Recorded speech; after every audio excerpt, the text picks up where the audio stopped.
What? What? Why are you looking at me like that?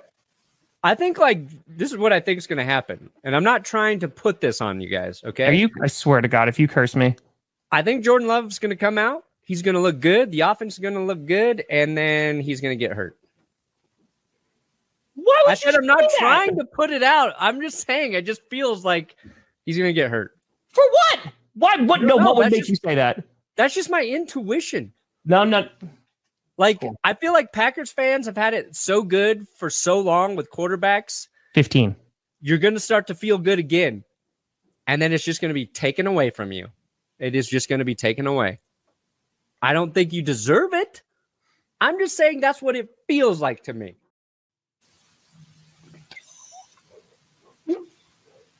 Hey, Brandon, I have a question for you. What if Bo Nix kind of sucks? So, Brandon, what a weekend, huh? What a time. Football's back. I am relieved it's just an MCL sprain. Yeah. Probably nobody more relieved than me. Yeah, okay? Oh no, I would have been on the first flight to Colorado, and we would have had a chat. We would have had a talk. Just want to talk. Not because I would be upset about being right. I just don't want my words to be misconstrued as that's what I wanted. And that's why I'm not worried about you saying, what if Bo Nix kind of sucks? Because now it's malicious. Now there's no cursing power there. You can't want it that bad. You can't want it. So I'm not worried. I mean, I don't have to. You already look like you suck. So what do you can't say it after the fact. You're taking the power out of the words. You're just like, yeah, it wasn't good. So yeah. Packers losing to the Eagles on Friday night in Brazil. Yeah. So many things about that game, too. So many things, dude. It was disappointing because I'm not insanely upset about the loss, if that makes sense, because I think there was a ton of really crappy week 1 football. Like, there was a lot of rust. A lot of teams did not look great. And it was a 4-yard difference in terms of the offense. It was 410 yards to 414 yards that the Eagles had. So, like, they were pretty close there. Missed opportunities, right? The Eagles have a good D-line. We couldn't establish the run until the second half. Couldn't capitalize on those turnovers, just getting field goals. And like the pieces were there. And then the way it ended with Jordan Love getting hurt was just such a gut punch. Yeah. And it was like, oh crap. Thankfully, just an MCL sprain, which honestly is probably the best case scenario. It's between grade 1 and grade 2. They're talking about 3 to 4 weeks out. Malik Willis is going to be the starter against the Colts. We'll see how that goes. We'll see. Dude. But if he's only out for 3 weeks, I can survive for 3 weeks. Sure. I can survive for 3 weeks. There's never been so much luck in my takes in my life. Yeah. Because yes, the Packers got the season-long curse on the curse wheel in after the draft. After the draft, the Packers got the season-long curse. Then there's that. I don't know how Johnny even found that clip. That's from August 2023. That's from 23. Yeah. 23. Yeah. Okay, about the Jordan Love injury. And then I was like, I know it's not a huge thing, but if you're a team cutting both of your backup quarterbacks at the end of the preseason and trading for a guy, like, that's not a good sign. And it's not because you need to have a good backup quarterback if your star QB is out for the season, right? Like, you're effed if that happens. Sure. You want a good backup for this situation where you need a guy to get you a couple wins in a 2 to 3 game stretch.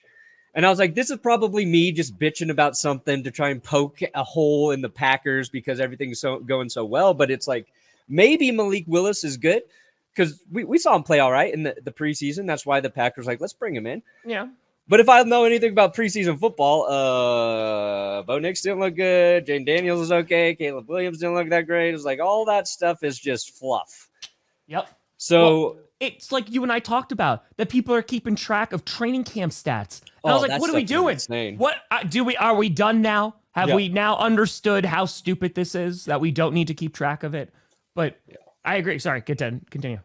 No, but we had Gareth Reynolds on right after the game, and it was just like, it's actually an elite move for a quarterback to get hurt right at the end of the game if they're going to lose. Because all of a sudden, you don't care about the loss anymore. You just want your guy to be okay. Yeah. And we didn't, I saw him down, and I didn't see like the knee moving video until like after we like popped after Gareth left, and I was like, oh god. I'll elevate him.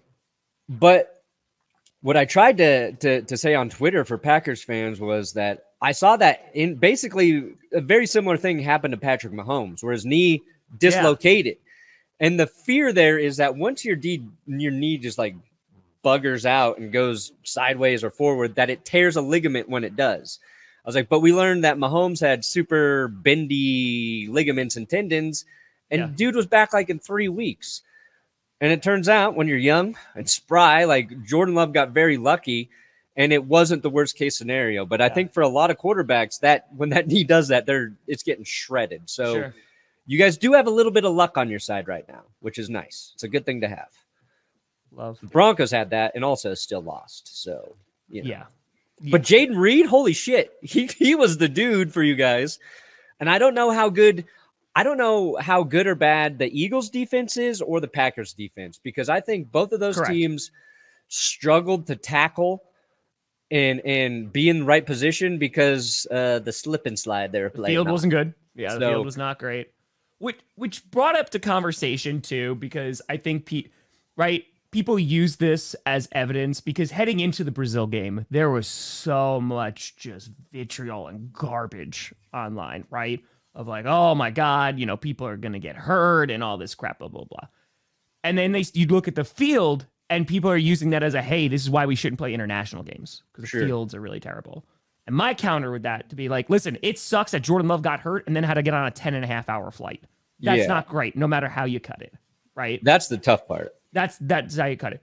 However, like we are not even 2 years removed from the Super Bowl and that garbage ass field that was being played on. Eagles now, and it's Eagles. No, That's why the Eagles won. That's why they've played on that field. They got before. Experience. That's it. So I think it's a mix of hey, you just need to have these standards here, and it was that mix of grass because the Packers have the Kentucky bluegrass and the synthetic. Like that's what the Eagles and also the Packers have, and that's what Brazil's field was supposed to be too. It just was not. It was not up to par. Yeah. It's and they play. I mean, we still got MetLife Field, so except we got FedEx Field. The NFL doesn't even have the best fields for their own players, and Jordan Love's injury wasn't because of the field. No. That was just a freak play in a desperation moment. It sucked. Yeah, and then to be a backup quarterback and have to come in for like one play to set up like a Hail Mary, that's a tough spot, man. I feel bad for Malik Willis. Like Malik Willis comes in, throws a Hail Mary, we win. Oh, then it's like pandemonium.